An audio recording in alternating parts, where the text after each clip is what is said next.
The real interesting stuff in the world happens when there are changes in energy storage. So tracking those changes is the best use of a representation like a pie chart that we explored when we talked about wealth as a metaphor for energy. So let's look at a few examples. A person aims a spring-operated dart gun straight up into the air and then launches this dart upwards. Let's look at how energy changes during this action. And we're going to divide this action into 4 parts.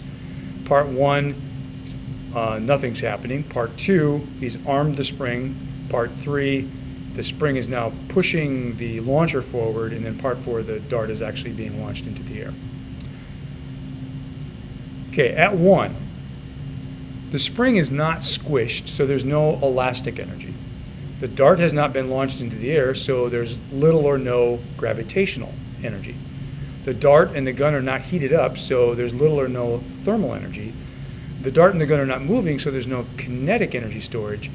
The person's body has energy stored from the food that they ate, so there is chemical energy. So the pie that represents energy storage here would be just one whole circle, and all of the energy is stored in the chemical energy storage mode. At 2, the spring has now been armed by the person pulling it back. So there's some energy stored as elastic energy. The dart has not been launched, so there's no or very little energy stored as gravitational. The dart and the gun are not moving, so no energy stored in the kinetic energy storage mode. Now this is a tough one to understand because we know that the hand and part of the gun had to move to get into the position that we're at right now. However, pie charts only look at snapshots in time, so we have to look only at what energy storage modes are present right now, not between position 1 and position 2.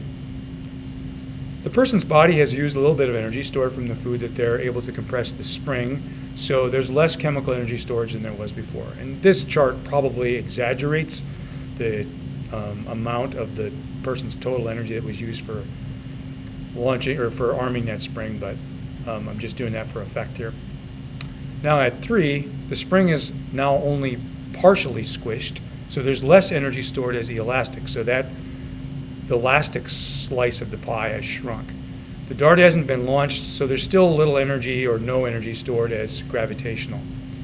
The spring is now moving though, so there's a little energy stored as kinetic energy or stored in the kinetic energy storage mode.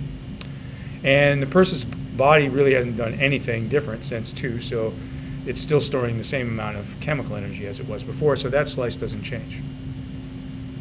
At 4, now the spring is back to being relaxed, so there's no energy stored as elastic anymore. The dart has now been launched, so there's a little energy stored as gravitational energy. The dart is now moving, so energy is stored as kinetic energy, or still stored as kinetic energy. The person's body has not really done anything again since back in when the spring was first armed in 2, so it's still storing the same amount of chemical energy as it was before. So let's just go back over that again. In this event, we arm it, or before we arm it, it's all chemical. We arm it, then there's a little elastic, and the chemical shrinks a little bit as the person expends some of their energy.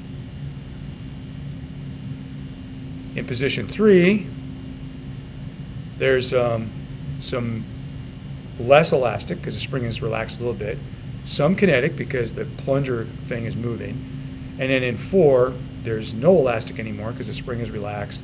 There's some gravitational because the dart is now starting to move away from the Earth's surface, and there's still kinetic because the dart is now moving. So that's a way that we can change the slices of the pie to show how energy storage modes are changing. One thing that's obvious from this example is that no matter what the situation is, the pie is mostly orange.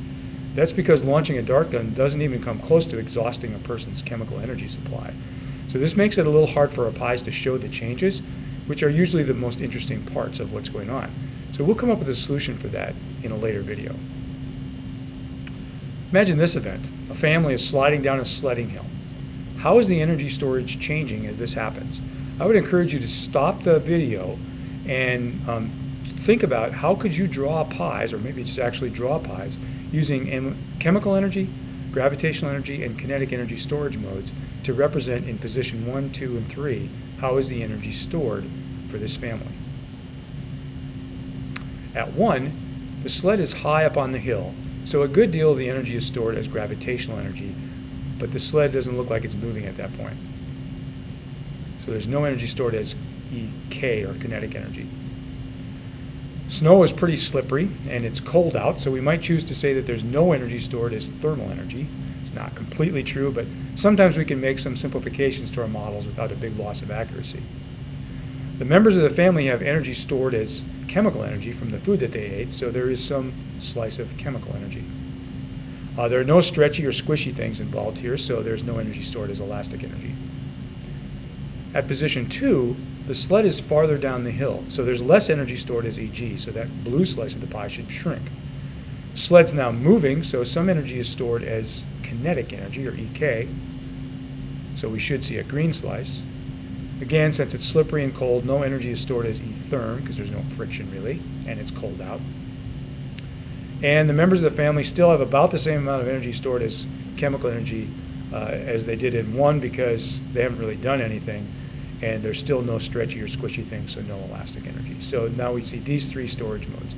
Now you might disagree with how big the slices should be, and we don't have any good way to measure right now, so as long as you have all 3 of those storage modes, and gravitational is less than it used to be, you're good.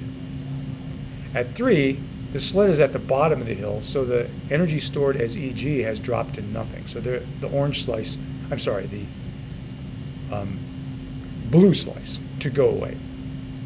Now the sled's moving even faster, so there should be more EK, so the green slice should expand, and there's still really no change in the amount of energy stored as chemical energy. The family really hasn't done much of anything sliding down this hill, and there's still no elastic energy stored, so this would be our new pie. A bigger EK slice, the same size chemical energy slice, and no gravitational energy slice anymore.